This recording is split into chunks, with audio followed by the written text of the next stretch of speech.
procedem de toda tribo, povo, língua e nação. E para o nosso Deus, os constituíste reino e sacerdotes, e reinarão para sempre. O mundo mudou, mas não é muito.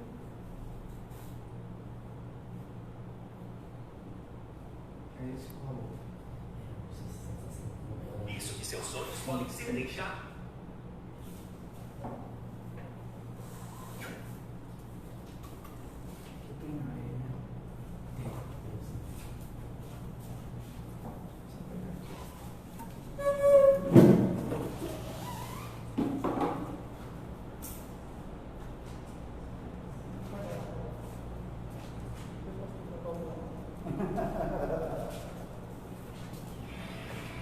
Uma cadeira extra. Fica calma.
Queridos irmãos e irmãs, bom dia a todos.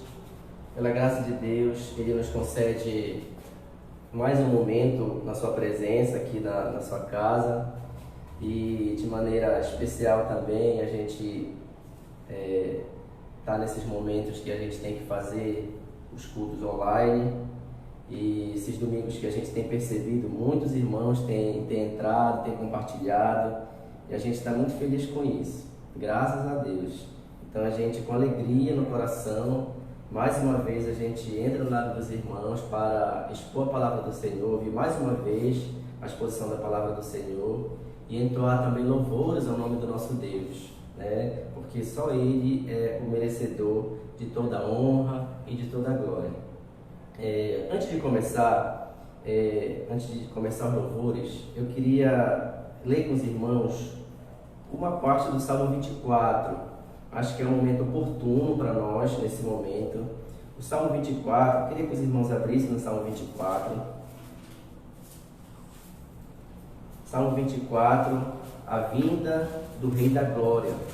Vamos ler o versículo, vamos iniciar aqui até o versículo 2, até o versículo 3, tá? Eu vou ler. Ao Senhor pertence a terra e tudo que nela se contém, o mundo e os que nele habitam. Fundou-a Ele sobre os mares e sobre as correntes a estabeleceu. Quem subirá ao monte do Senhor? Quem há de permanecer no seu santo lugar? Aí o versículo 4 diz assim: o que é limpo de mãos e puro de coração, o que não entrega a sua alma à falsidade, nem jura dolosamente. De forma bem breve, o primeiro versículo: ao Senhor pertence a terra e tudo o que nela se contém. O mar, a terra, os animais.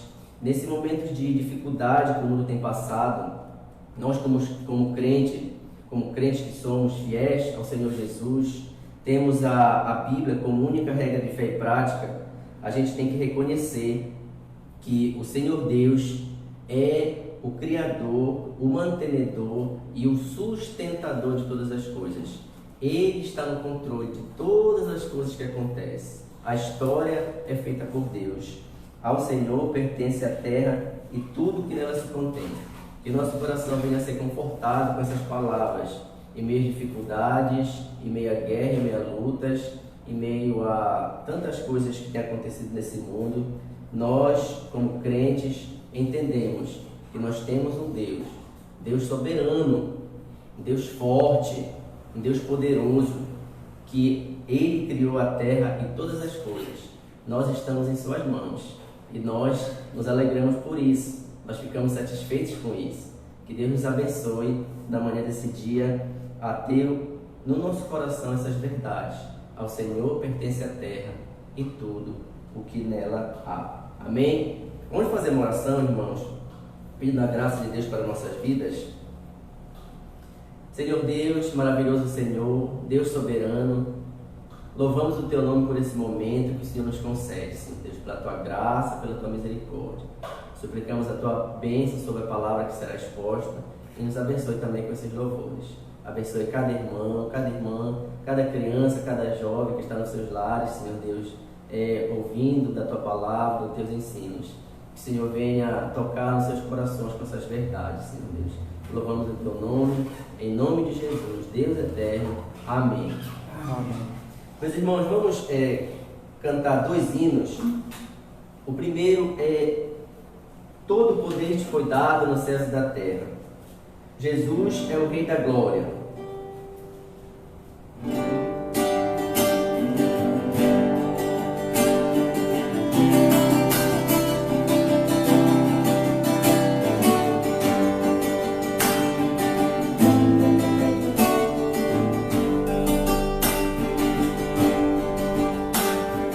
Todo o poder te foi dado nos céus e na terra.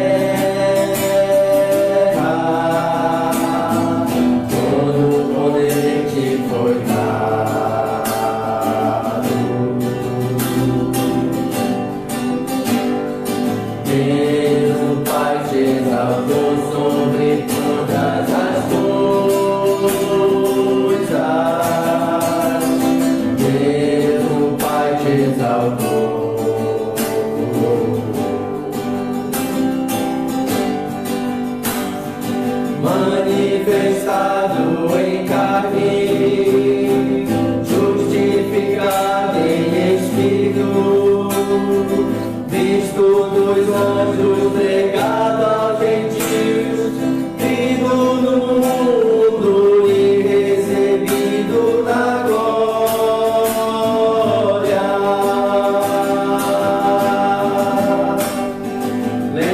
Levantai, ó portas, as vossas cabeças. Levantai-vos, ó entradas eternas, e entrará o Rei da Glória. Quem é este, o Rei da Glória? O Senhor forte e poderoso, o Senhor poderoso na guerra.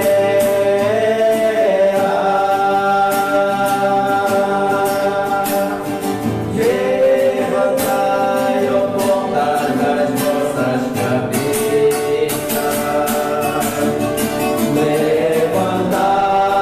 Levantai-vos, ó entradas eternas, e entrará o Rei da Glória. Quem é este, o Rei da Glória? O Senhor dos exércitos.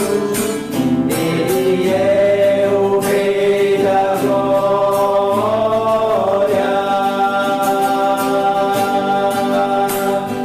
Jesus é o Rei da Glória. Jesus é o Rei da Glória. Ele é o Rei, Ele é o Rei, Ele é o Rei da Glória. Jesus, o Rei da Glória. Jesus é o Rei da Glória. Ele é o Rei, Ele é o Rei, Ele é o Rei da Glória.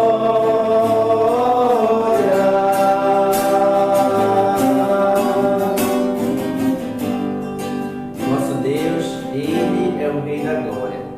Quem é este Rei da Glória? O Senhor dos Exércitos, Ele é o Rei da Glória.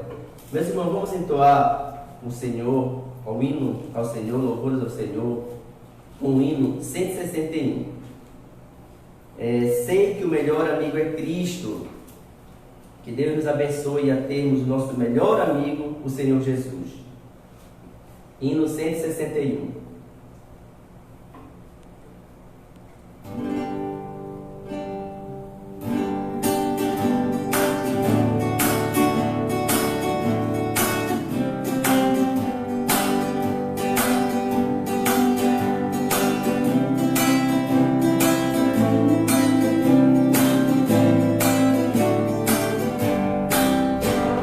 Sei que o melhor amigo é Cristo, quando a tempestade assalta a fé. Não estende sua mão, tranquiliza o coração.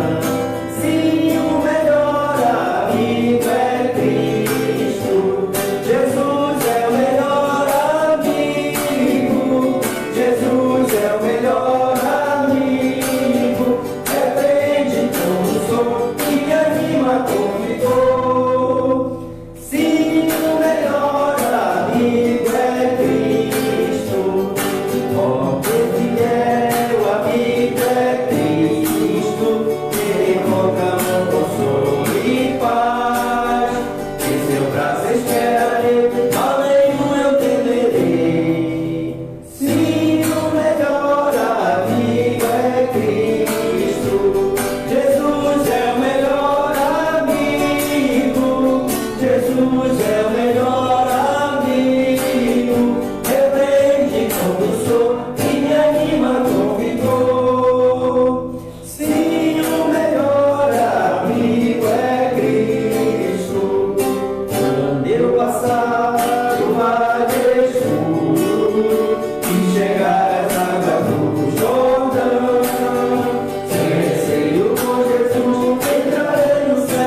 Meus amados irmãos e irmãs, um bom dia a todos. É uma grande alegria nesta manhã poder fazer essa devocional juntamente com vocês.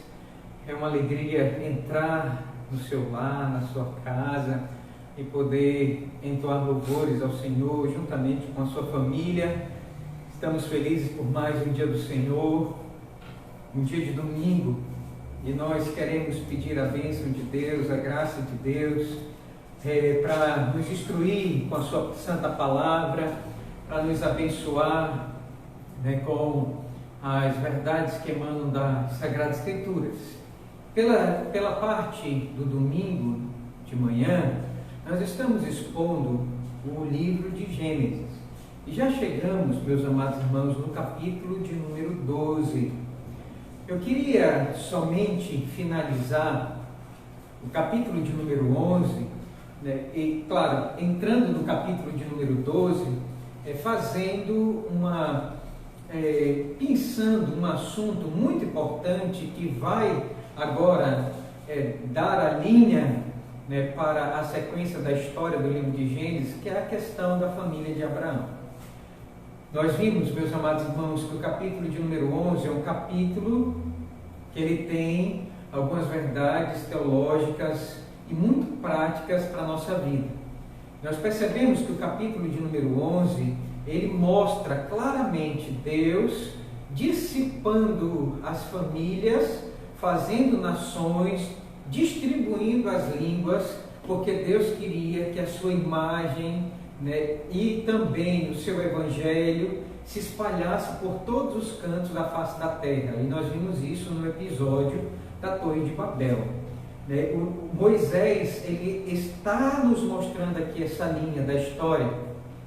E nós percebemos então que ele vai afunilar.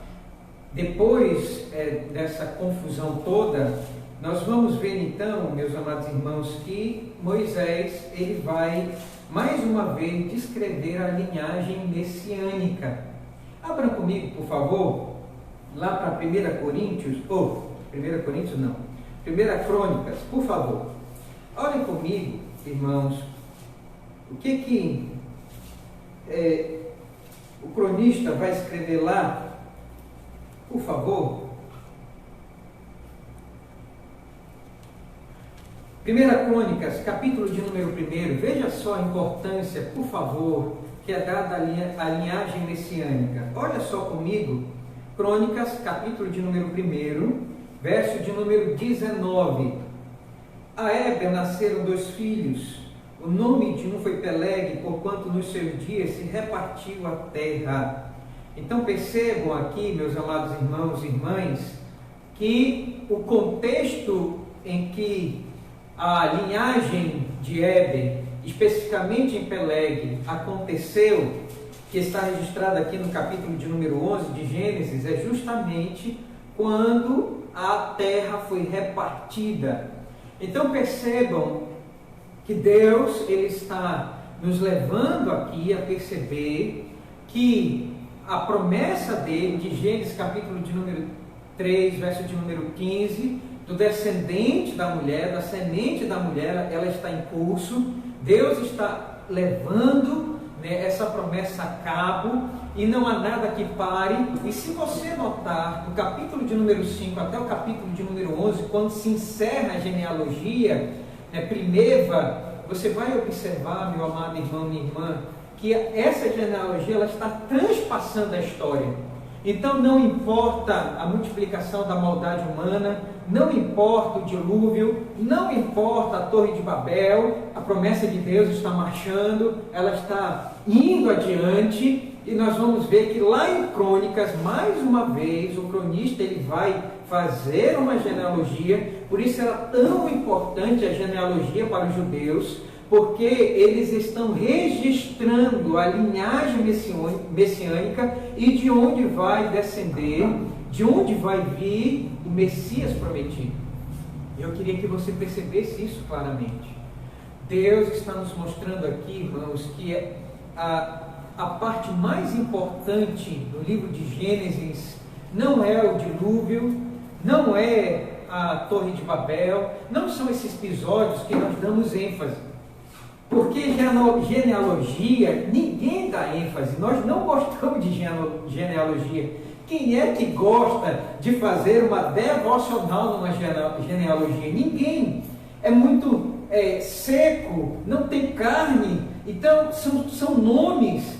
Mas nós vamos perceber que Deus, Ele está levando adiante a sua promessa, e ela está marchando, e ela está passando pelas águas do dilúvio, e ela está passando por cima da Torre de Babel, e Deus está cumprindo a sua promessa de gerar uma geração e uma descendência, uma linhagem que vai trazer o Messias, especificamente agora com Abraão. Nós vamos terminar o capítulo de número 11 percebendo isso. Moisés ele quer mostrar para o povo judeu que está nascendo aquele que vai ser o pai da fé israelita, o pai da fé dos judeus, Abraão. E ele está apontando aqui para a gente a importância de Abraão nessa história. Portanto, meus amados irmãos, o contexto é esse. O contexto é o final da história primeva, e a partir de agora, do capítulo de número 12, nós vamos ter então a história dos patriarcas, e nós vamos ver Moisés mostrar então a história desses quatro patriarcas que são importantíssimos para a história do povo de Deus, para a história do povo de Israel. E ele vai então do capítulo de número 12 até o capítulo de número 50, mostrando a história desses homens que geraram a nação de Israel, que vai ser chamado de povo de Deus, a menina dos olhos de Deus no Antigo Testamento. É o povo de propriedade exclusiva de Deus no Antigo Testamento. Eu queria que você observasse isso. E eu queria que você, junto comigo, olhasse, meus amados irmãos, não somente para a história bíblica, mas para as aplicações, para a teologia que está em volta a tudo isso, que é muito prática, que vai então nortear a nossa visão de mundo, a nossa cristandade, a nossa visão de cristianismo. E nós percebemos que o Antigo Testamento, desde o princípio, tem validade até os dias de hoje. Nós temos que entender isso. O Antigo Testamento, sim, é válido para os dias de hoje. E nós vemos, irmãos, tão claramente isso. Na manhã do domingo passado, nós mostramos isso para vocês, que Deus é aquele Deus que estabelece um nome, é Ele quem dá honra ao nome, é Ele quem descreve os nomes pelos quais Ele quer chamar o seu povo. E nós vimos isso claramente na história de Sem, a descendência do nome de Deus, que é a descendência de Sem. E nós vimos isso, que nós temos que pautar a nossa vida, irmãos, em Deus e nos nomes que Ele escolhe.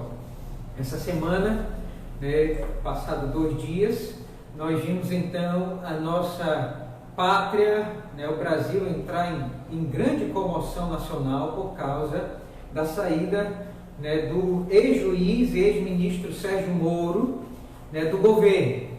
E as pessoas ficaram abatidas, porque esse é um erro humano, de colocar todas as suas fichas num nome, e as pessoas ficaram em suspenso, algumas ficam depressivas, outras entram em choque, e nós vemos o quanto nós, irmãos, temos a tendência humana de confiar a nossa vida em nomes humanos. E Deus, aqui em Gênesis, está mostrando qual é o nome que nós devemos confiar. Em segundo lugar, nós aprendemos também no domingo passado que há uma linhagem na qual nós devemos entrar. E nós vimos um ramo diferente, que Deus escolhe um ramo diferente. Não é aquele ramo de Joquitã que é soberbo, que tenta construir uma torre, que tenta lutar contra Deus, não. Nós vamos ver uma linhagem que anda por fé, que vai acabar no pai da fé, que se humilha e que crê que Deus é quem direciona os nossos passos, e que nós temos que correr para essa linhagem, e que nós devemos abandonar a nossa velha linhagem, a nossa velha família, para entrar nesta família que nós chamamos de igreja, a igreja de Cristo, e nós vamos viver pela fé em Cristo Jesus e no seu Evangelho. E nós, irmãos, finalizamos mostrando que é uma era totalmente diferente, há uma era que nós esperamos, que vai se tornar real na segunda vinda de Cristo, quando as esperanças todas nossas serão cumpridas e onde nós viveremos felizes com Ele para todo sempre. Então, enquanto nesse mundo nós vamos escolher nomes errados para pautar nossa vida, o nosso governo, nós vamos fazer escolhas erradas. Às vezes nós vamos escolher andar na linhagem errada e às vezes nós vamos colocar a esperança nessa era. Mas nós vamos olhar para o livro de Gênesis, meus amados irmãos, e mais uma vez vamos ver Deus aqui nos guiando e vamos pedir a Deus que direcione a nossa vida pela fé, como Ele fez com a família de Abraão.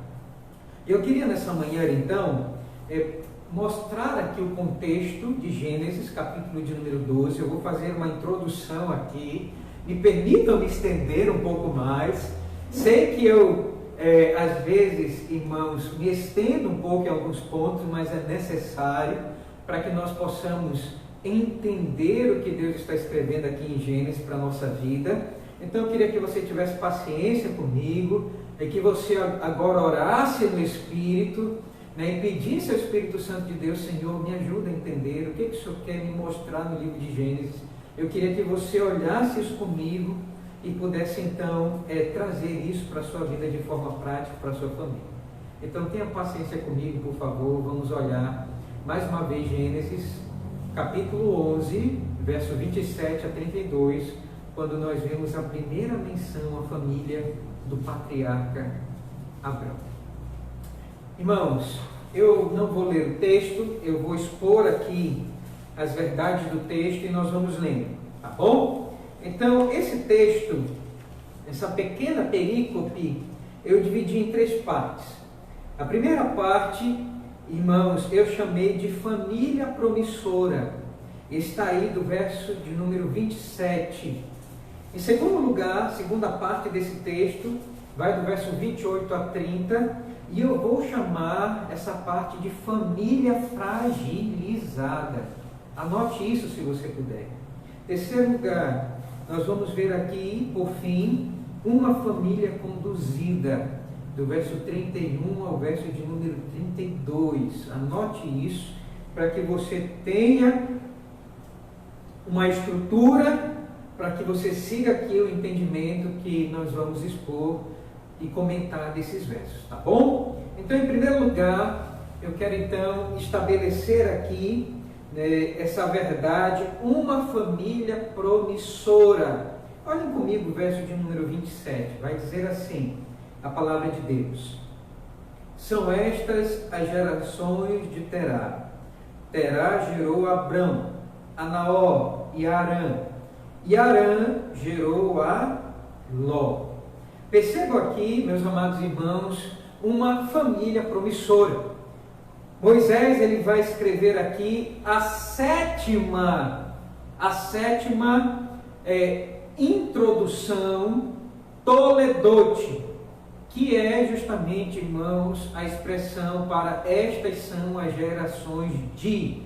Então, no hebraico aqui, Moisés está mostrando mais uma vez, quando ele inicia, são estas as gerações de Terá. Se você perceber, ele está mais uma vez aqui iniciando, e mostrando a geração daqueles que fazem parte da linhagem messiânica, a linhagem dos justos. E essa geração, ela vai iniciar com Terá. Essa família aqui vai iniciar com Terá. E nós vamos perceber, irmãos, que Terá, ele gerou 3 filhos. Quem são esses filhos? O mais velho, Abraão, o do meio, Naor, e o mais moço, Arã. E você vai ver aqui que Arã, logo em seguida, o filho mais moço, gerou a Ló. Percebam então, e eu quero frisar isso, nós vamos ver que essa família tinha tudo para dar certo. Essa família é uma família promissora. Essa família gerou 4 homens, 4 gerações. Esses homens aqui, essa família, a família de Terá, tinha tudo irmãos, para ser uma família bem-sucedida, porque naqueles dias, quando se nascia um filho homem, se dava festa, porque nasceu mais um homem para ser mão de obra, para trazer sustento para o seu lar e também para trazer segurança. É isso que nós vamos ver no Salmo de número 127, quando o salmista diz que os filhos, eles são como flechas na aljava do guerreiro, porque eles são para a segurança da casa. Eles vão lutar, eles vão trabalhar a terra. Os homens, eles vão trazer o sustento, a manutenção e a paz para o lar. Naqueles dias, irmãos, se uma família tivesse 6 filhas e no final nascesse um filho, o filho homem mais moço, ele seria o primogênito da família. Ele herdaria a herança e era ele quem constituiria a linhagem sucessora do seu pai. Então, aqui nós vamos ver que essa família, ela tinha tudo para dar certo. Uma família promissora. 3 filhos, mais um neto, Ló. Então, essa família, irmãos, tinha tudo para enriquecer. Essa família tinha tudo para ir para frente. Tera tinha tudo para ter uma família muito promissora. Mas vai acontecer uma tragédia na família. Moisés, irmãos, vai frisar isso aqui para a gente. Essa família que tinha tudo para ir para frente, ela vai acontecer aqui uma tragédia familiar. E está aí então nosso segundo ponto, que é justamente uma família fragilizada. Olhem comigo o verso de número 28 a 30, por favor. Diz assim: morreu Arã, o filho mais moço, na terra de seu nascimento, em Ur dos Caldeus, estando Tera, seu pai, ainda vivo. Perceba aqui, meus amados irmãos, que esse homem, ele morreu muito novo. Por que ele morreu muito novo? Porque vai dizer aqui o texto que o seu pai era ainda vivo. Então Arã morreu muito novo. Isso aqui trouxe um abatimento para a família. E vai também trazer consequências. Veja aí, por favor, seguindo o verso 29. Abrão e Naor tomaram para si mulheres. A de Abrão chamava Sarai, a de Naor Milca, filha de Arã, que foi pai de Milca e de Iscar. Sarai era estéril, não tinha filhos. Tomou Tera Abrão, seu filho, a Ló, filho de Arã, filho de seu filho, e a Sarai, sua nora, mulher de seu filho Abrão, e saiu com eles de Ur dos Caldeus para ir à terra de Canaã. Foram até Arã, onde ficaram. Nós podemos perceber alguns fatores fragilizadores aqui dessa família. O primeiro foi a morte prematura de Arã, o filho mais moço de Tera.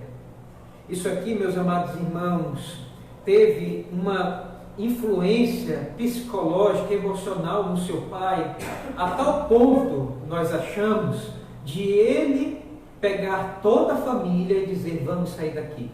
Eu não aguento mais viver nessa casa, eu não aguento mais olhar para os cômodos desta casa e ver que o meu filho viveu aqui, morou aqui, então eu não quero mais viver aqui. E nós vamos ver então que houve um abatimento familiar. Eles ficaram muito abatidos.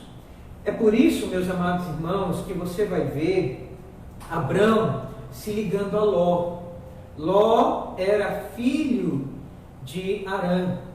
E você vai perceber que Ló, ele vai estar ligado a Abraão em todos os outros demais capítulos de Gênesis a seguir, do capítulo de número 12. Você vai perceber que Abrão, como filho mais velho, ele toma Ló, seu sobrinho, como filho, para criar como filho. Arão, seu pai, morreu. Era dever, então, do filho mais velho, o Abrão, então, tomar as vezes do pai, fazer as vezes do pai. E tomou Ló, seu sobrinho, e fez dele um filho. Abrão, como vocês sabem, não teve filho até os 100 anos de idade. Então, quem foi o filho primeiro de Abrão? Ló.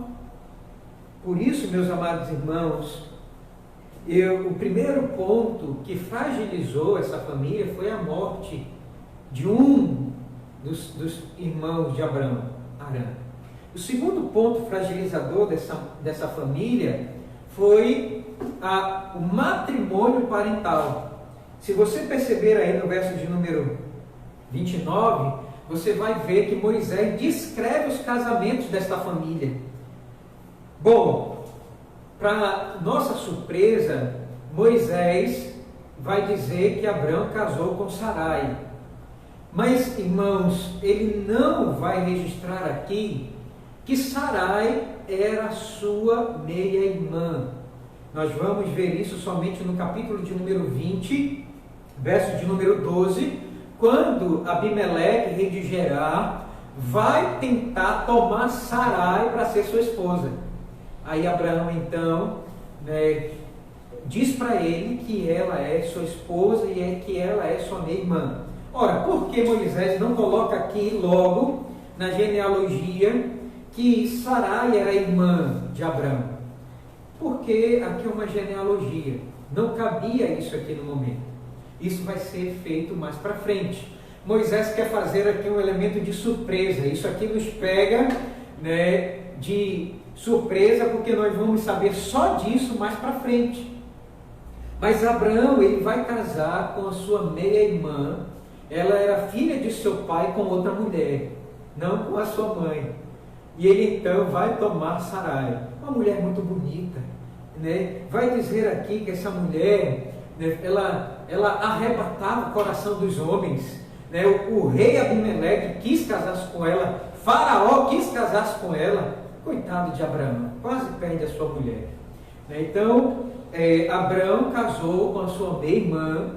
Ela era muito bonita, muito bela, e Abraão, tomou essa rosa do jardim, que enfeitava o jardim bem cedo, e casou com essa moça bem cedo.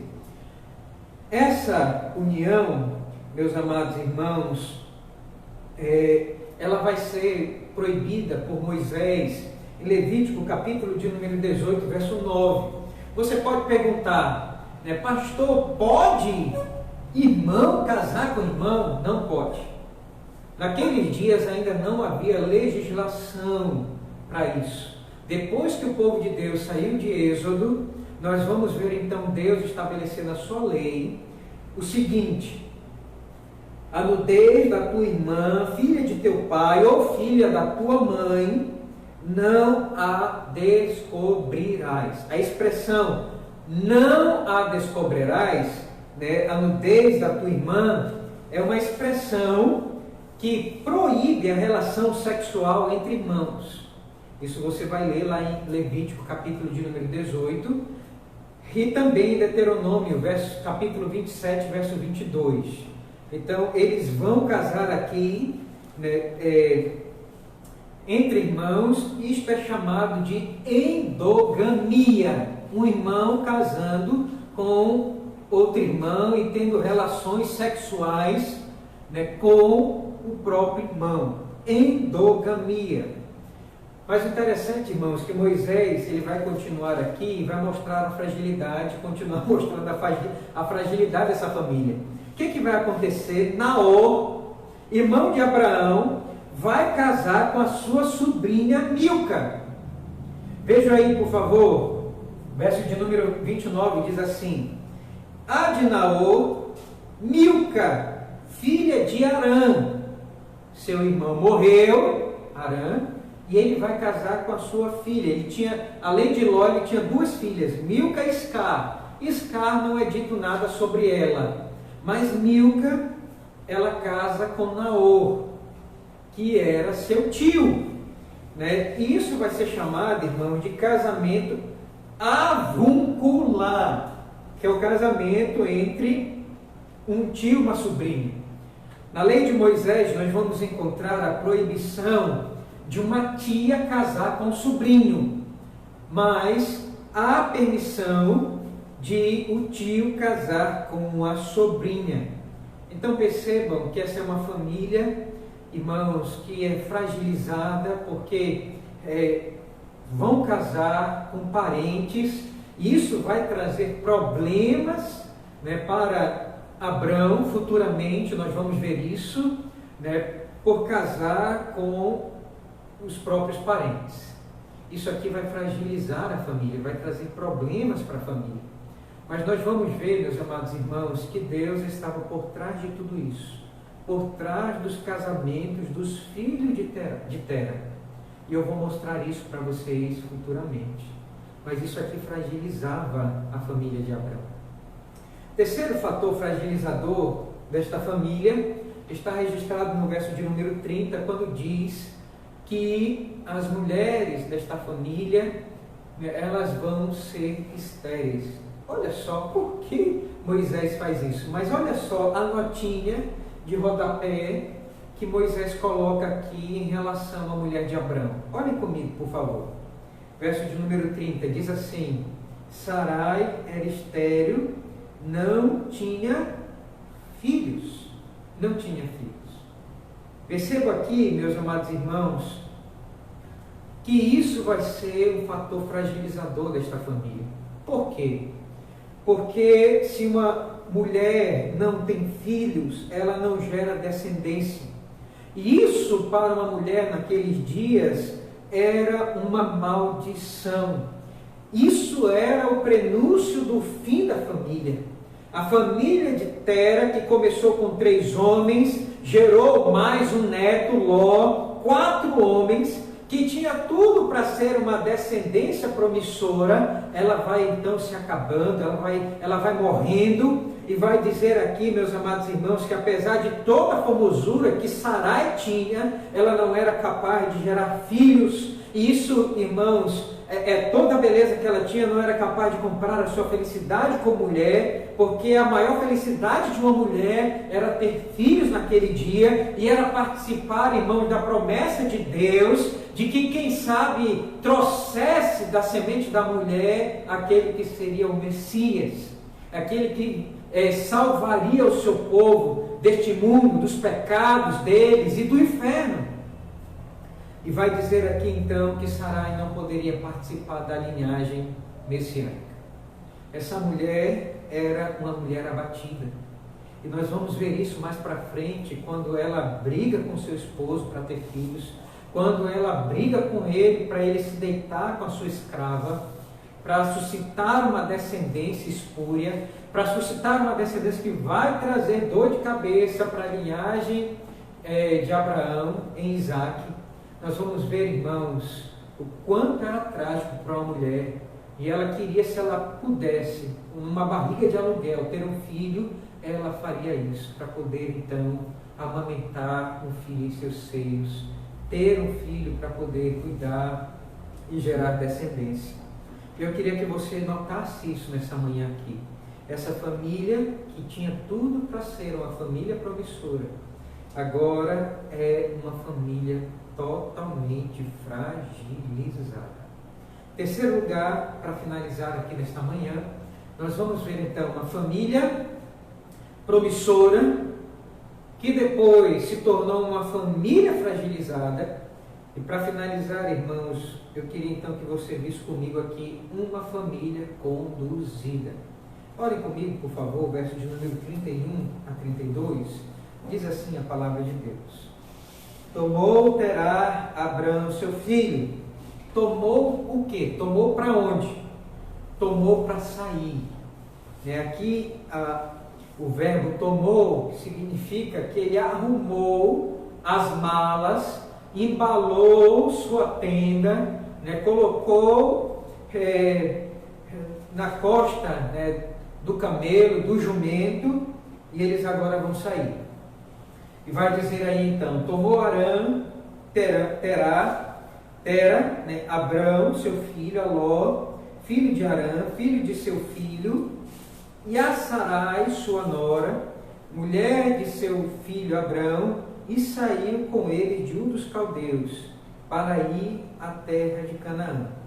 Foram até Arã, onde ficaram.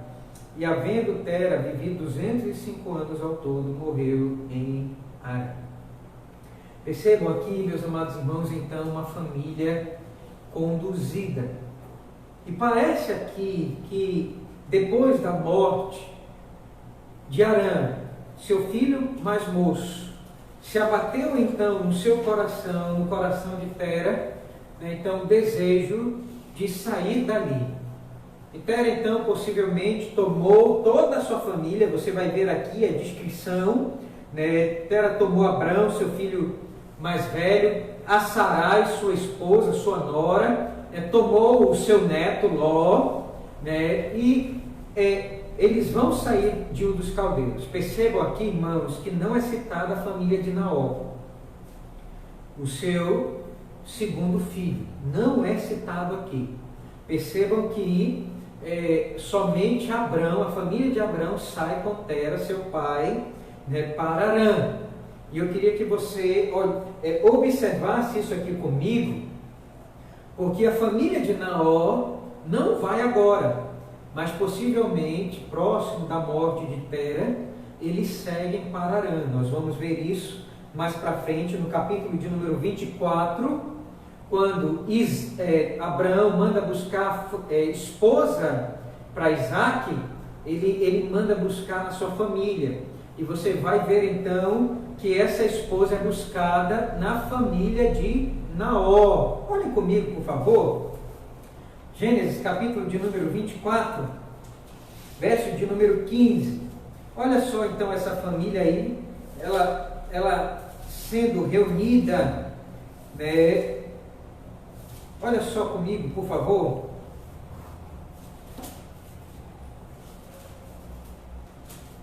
Antes disso, irmãos, você vai ver aí no capítulo de número 22 a descendência de Naor, tá certo? Do verso de número 20 até o verso de número 24, você vai ver falar da descendência de Naor.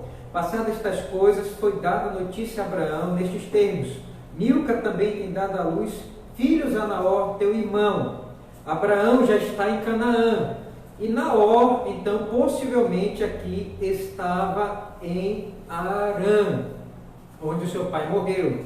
E você vai perceber, então, aí no capítulo de número 24, verso de número 15, que o servo de Abrão vai buscar esposa para Isaac na casa de Naor. Verso 15 vai dizer aí: considerava ele ainda quando saiu Rebeca, filha de Betuel, filho de Milca, mulher de Naor, irmão de Abraão. Então percebam aqui, meus amados irmãos, que Naor, ele vai ter uma ênfase importante aqui no livro de Gênesis, porque é da família dele que vai se buscar as mulheres para os demais patriarcas da família de Abraão. Isaac casa com Rebeca, veja só que era da família de Naor, seu irmão, irmão de Abraão, e você vai perceber que Jacó também vai para a casa, né, de Labão, que era irmão de Rebeca, também da família de Naor, para buscar esposa, a neta de Naor. Então, irmãos, percebam aqui que esta família ela está sendo conduzida, né? E você vai então ver que Tera, ele pegou a sua família e ele andou 1.600 quilômetros, ele saiu lá da região de Ur dos Caldeus, que é o atual sul do Iraque, e ele vai subir, irmãos, até Arã, que era um grande centro comercial naqueles dias, lá no sul da Turquia. E lá naqueles dias, vão dizer os estudiosos, Arã era uma cidade que tinha mais ou menos 300 mil membros, ou 300 mil habitantes, né? A população era muito grande. E Arã, ele vai Tera, né? Ele vai levar a sua família para lá, ali vai morrer, e então Deus vai dar um chamado para Abrão, e ele então vai prosseguir e vai andar até Canaã. Eu quero então, meus amados, finalizar dizendo aqui nesta manhã que essa é a história, né, da família de Abrão, né? Parece, meus amados irmãos, que essa família é É uma família que tinha tudo para dar errado. Mas Deus resolve tomar essa família fragilizada pela morte. Essa família fragilizada pela morte do irmão de Abraão, do pai de Abraão. Essa família fragilizada por casamentos, né, entre parentes. Uma família que tinha tudo para dar errado, porque foi uma família que saiu da sua terra, né, da sua parentela, e foi para uma terra longe. Tinha tudo para dar errado. Mas nós vamos perceber que Deus, Ele tinha propósito com essa família, Ele queria tratar essa família, e Ele queria usar essa família. Eu quero então aqui finalizar nessa manhã fazendo algumas aplicações para o nosso coração. Esse texto gera lições aqui práticas para a nossa família, para a nossa vida, e eu queria que você aprendesse isso nesta manhã. Em primeiro lugar, o que Gênesis capítulo de número 11, verso 27 a 32 tem a nos ensinar? Em primeiro lugar, irmãos, nos ensina que a nossa família é uma família fragilizada. Às vezes pensamos que nós podemos gerar uma família forte, que Deus está nos dando filhos e que nós podemos traçar o curso da nossa família, que nós vamos educar nossos filhos nas melhores escolas, que nós vamos, irmãos, trazer o melhor sustento para a nossa família. Nós achamos que nós somos fortes para isso, quando na verdade nós não somos. A nossa família tem tudo para dar errado. Nós, como cônjuges, temos tudo para dar errado. Nosso casamento tem tudo para ser desfeito. Nossa família tem tudo para rachar. Nossos filhos têm tudo para dar errado, porque eles também vivem no estado de pecado. Todos nós estamos, irmãos, caídos em pecado, e por isso, muitas vezes, nós quebramos os nossos laços familiares. E nós vemos, irmãos, a destruição e o caos entrar no lar, filhos brigando com pais.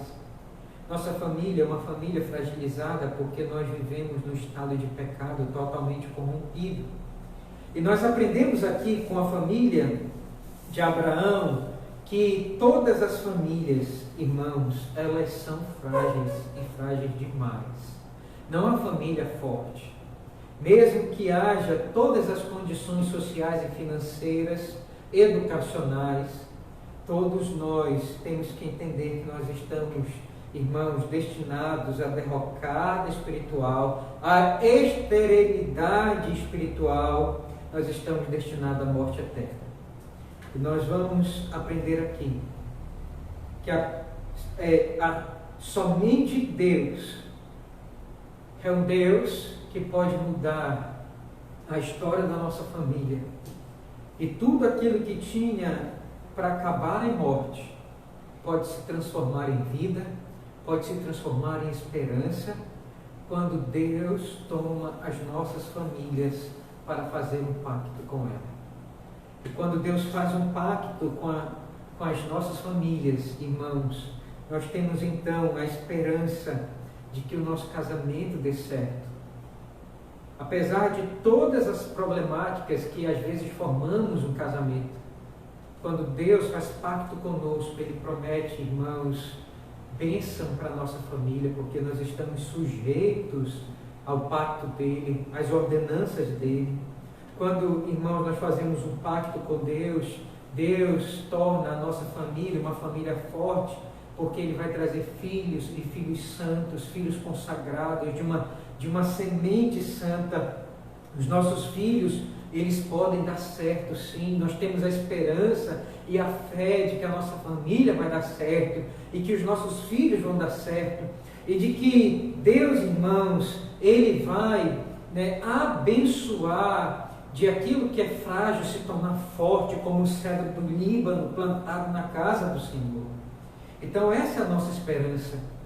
A família de Abraão tinha tudo para dar errado, mas Deus vai dizer: eu abençoarei os que te abençoarem, e eu farei da tua família uma bênção para abençoar todas as famílias da terra. Que promessa gloriosa, que promessa grande. uma família que tinha tudo para dar errado. Vamos ver agora uma família, irmãos, que nas mãos de Deus tem tudo para dar certo. E a nossa família vai dar certo. A nossa família, irmãos, vai ser uma família forte, porque nós cremos que a nossa família é propriedade exclusiva de Deus. Ele fez um pacto conosco. É por isso, irmãos, que nós batizamos os nossos filhos desde tenra idade, porque nós cremos que Deus faz pacto conosco e com os nossos filhos, de suscitar uma descendência santa, e é Deus, amados irmãos, que vai tornar a nossa descendência uma descendência forte e firme na fé em Cristo Jesus. Segundo lugar, nós aprendemos aqui que Deus é quem está conduzindo a nossa família. Nós vamos ver, irmãos, que Tera conduziu a sua família para Harã e lá morreu. Nós vamos perceber que depois disso, Deus foi quem conduziu a família de Abrão. E isso vai ser revelado para nós em Gênesis, capítulo de número 15, verso 7. Comprove comigo. Vamos ver se isso é verdade. Olha só aí, capítulo de número 15, verso de número 7. Diz assim: Disse-lhe mais: Eu sou o Senhor que te tirei de Ur dos Caldeus. Espera aí, mas não foi o pai de Abrão que tomou Abrão? Não. Quem tomou Abrão para sair de Ur dos Caldeus foi Deus. Ele vai dizer: Eu sou o Senhor que te tirei de Ur dos Caldeus para dar-te por herança esta terra. Perceba, irmãos, que é um bastidor por trás da vida humana. Há, irmãos, por detrás das cortinas, uma condução divina que está conduzindo a minha e a sua vida. Nós, no primeiro momento, olhamos para o texto e vemos que quem estava conduzindo a família de Abraão era o seu pai, Tera. Mas vai dizer aqui que quem estava conduzindo, ao final das contas, não era o pai de Abraão, era Deus. Era Deus que estava conduzindo Abraão para fora da terra de Ur dos Caldeus. E a pergunta é: por que Deus estava fazendo isso, meus amados irmãos? Deus estava fazendo isso porque aquela terra era uma terra pagã.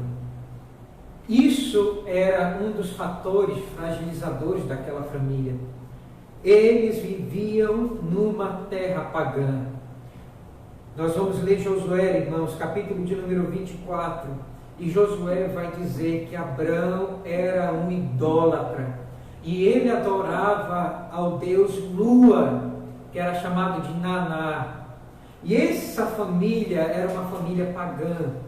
E nós vamos perceber agora então Deus tirando Abrão, conduzindo para fora desta terra pagã, para ter um relacionamento com o único Deus, Yahvé Elohim, Deus Todo-Poderoso, o único Deus que criou os céus e a terra. Abraão então está sendo conduzido para fora da idolatria. Abraão está sendo tirado de uma religião politeísta para uma religião monoteísta, que crê em um só Deus. Isso aqui, meus amados irmãos, nos ensina que Deus é quem está conduzindo a nossa vida para ter um relacionamento com Ele.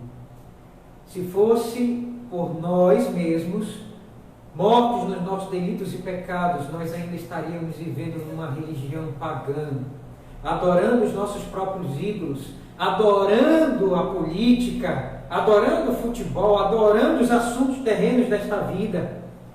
Mas nós vamos perceber, irmãos, que Deus é quem conduz a história dos seus servos, a história dos seus filhos. Se Ele ama você, Ele vai conduzir você para ter um relacionamento mais próximo com Ele. Ele vai conduzir você para ter revelações que você nunca teria se você não visse na palavra dEle. Deus vai lhe revelar a sua palavra, Deus vai revelar as verdades dEle nas Sagradas Escrituras, Deus vai lhe revelar a salvação no Salvador, que é o Senhor Jesus Cristo. que se você estivesse no seu paganismo, na sua idolatria, você estaria cego pelo diabo para ver isso. Deus vai revelar isso, porque Ele envia o Espírito Santo e nos conduz para ter um relacionamento com Ele. E Ele vai então tirar a nossa cegueira espiritual e vai nos ajudar a ver, irmãos, as verdades de Deus como a luz do sol ao meio-dia. É Deus quem conduz a nossa família. Quem é que está conduzindo a sua família? Será que é você? Quem é que está conduzindo a sua família em meio a essa pandemia, essa crise mundial que nós estamos vivendo na economia? Quem é que está guiando o mundo? Quem é que está conduzindo a sua família no meio desta multidão de milhares de pessoas? Se nós colocamos a fé no Deus de Abraão, nós entendemos que quem está governando o mundo, quem está conduzindo a nossa vida, a vida da nossa família, a vida da nossa pátria, a vida deste mundo inteiro e do universo, é Deus. E nós temos então que fazer como Abraão. Vai dizer, irmãos, no capítulo de número 15, no verso de número 6, que Abraão, ele creu no Senhor, e isso foi-lhe imputado por justiça. Verso de número 6 diz isso. E eu queria que você então entendesse esta manhã, quem está conduzindo sua família é Deus. Nós temos que descansar nisto. Nós passamos agora por um vale de sombra da morte na nossa igreja, quando a nossa irmã Iva morreu. A família do Omar Júnior passou pelo vale da sombra da morte. Mas quem está conduzindo a família do Omar Júnior? Quem está conduzindo a nossa igreja, irmãos? O Senhor é meu pastor e Ele não nos faltará. Ele me faz repousar. É Ele quem nos leva para os pastos verdejantes, para as águas de descanso e dá refrigério para a nossa alma. Então quem conduz a nossa vida é o bom pastor. E nós temos que crer nisso, descansar nisto, ter paz em nosso coração, mesmo em meio ao caos, às depressões, às trocas de nome no governo, mesmo em meio a todos esses problemas, nós temos que entender que quem está conduzindo a nossa família é Deus. Terceiro lugar, para finalizar, que verdade prática esse texto nos traz? Terceiro lugar, eu invertir a ordem. Eu vou finalizar aqui, irmãos, dizendo que Deus ele tem o desejo de fazer da nossa família uma família promissora.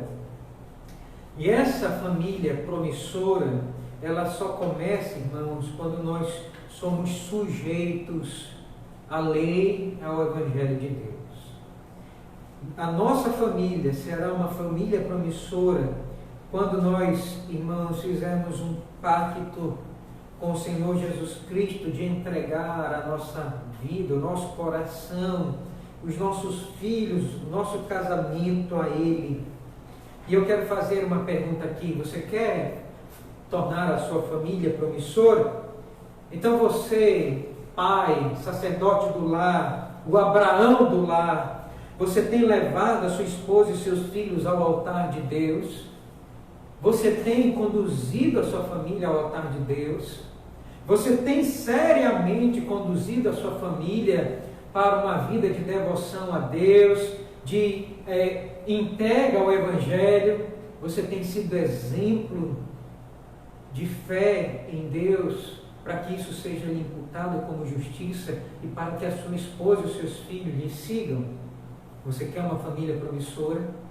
Então seja aquele sacerdote que leva a sua família ao altar de Deus. Eu quero falar aqui para você que é mãe, que é esposa. Você quer uma família promissora? E a pergunta que eu faço é: você tem dobrado os seus joelhos e levado o seu marido e os seus filhos em súplica e oração ao Senhor? Você tem se desgastado em oração por isso? Você tem clamado a Deus para proteger a vida do seu marido, para que ele seja cercado pelos anjos de Deus, para que ele seja livrado da tentação da carne? Você tem orado pelos seus filhos para que eles sejam santos e continuem consagrados ao Senhor Jesus Cristo? Você quer uma família promissora? Então, entregue seu esposo e seus filhos em oração ao Senhor. Eu sei que você, como mulher, tem tudo para ser estéril em oração. Mas eu queria que você cultivasse um jardim de oração na sua casa. Que você fizesse do seu lar um jardim onde você pudesse obter frutos da parte de Deus. Mulher de oração. Terceiro e último lugar, eu quero falar para você como filho. Filho que você é. Você quer ter uma vida promissora. Você quer ter futuramente uma família promissora. Não se preocupe com os seus estudos. Não se preocupe com os títulos. Não se preocupe com dinheiro. Em primeiro lugar, filho, se preocupe em ter uma vida consagrada a Deus, consagrada à lei de Deus, consagrada ao Evangelho de Deus. Se você tiver um relacionamento firme com Jesus Cristo e amar ao Senhor Jesus e fazer dele o seu melhor amigo, você vai ter uma vida promissora e você vai ter no futuro uma família promissora. Nunca coloque amizades acima de Jesus. Nunca coloque jogos, séries, filmes acima do relacionamento com Jesus. Nunca coloque títulos e honras deste mundo acima da sua relação e da sua devoção ao Evangelho do Senhor Jesus Cristo. Pastor, eu quero ter uma família promissora. Então, obedeça ao Evangelho de Jesus. Escolha um cônjuge que seja crente diante do Evangelho de Jesus. Faça as coisas certas. Faça o caminho correto. Trilhe o caminho de fé de Abraão, que é sair de Ur dos Caldeus até a Canaã, a terra prometida. Faça as coisas certas. Se você quer ter uma vida promissora e uma família mais para frente promissora, faça tudo certinho diante de Deus e da igreja e do Evangelho. E Deus vai te abençoar. Que Deus nos abençoe de ter uma família forte, uma família conduzida por Ele e uma família promissora. Que Deus nos abençoe pela sua palavra nesta manhã. Amém. Vamos orar? Feche os seus olhos, faça uma oração a Jesus e peça a Jesus que a sua família seja uma família abençoada como foi a família de Abraão. Vamos passar algum tempo orando.